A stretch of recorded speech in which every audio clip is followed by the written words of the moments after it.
എളുപ്പത്തിലൊരു fruit salad ഉണ്ടാക്കാം. അതിനു വേണ്ടി ഒരു പാത്രത്തിലേക്ക് 1 കപ്പ് ആപ്പിൾ ചെറുതായി അരിഞ്ഞത്, 1 കപ്പ് ഏത്തപ്പഴം ചെറുതായി അരിഞ്ഞത്, കുറച്ച് മാതള നാരങ്ങ, കുറച്ച് തണ്ണിമത്തൻ, പിന്നീട് കുറച്ച് മുന്തിരിങ്ങ, ഇതെല്ലാം കൂടെ നമുക്കൊരു പാത്രത്തിലേക്കിട്ട് അതിലേക്ക് ഒരു 1/4 കപ്പ് പഞ്ചസാരയും ചേർത്ത് ഇനി അതിലേക്ക് നമുക്ക് പുളിയില്ലാത്ത തൈര്, നല്ല പുളിയില്ലാത്ത തൈര്, ഞാനിവിടെ ഉപയോഗിച്ചത് മിൽക്കി മിസ്റ്റിൻ്റെ തൈരാണ്. പുളിയില്ലാത്ത കുറച്ച് തൈരും ചേർത്ത് നല്ലതുപോലെ മിക്സ് ചെയ്യാം. അധികം പുളിയില്ലാത്ത തൈരാണിത്.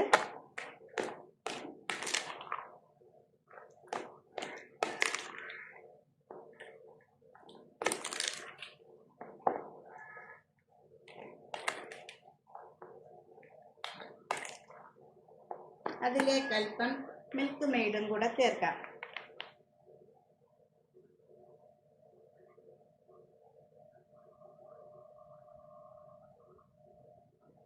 വീണ്ടും ഇത് മിക്സ് ചെയ്ത്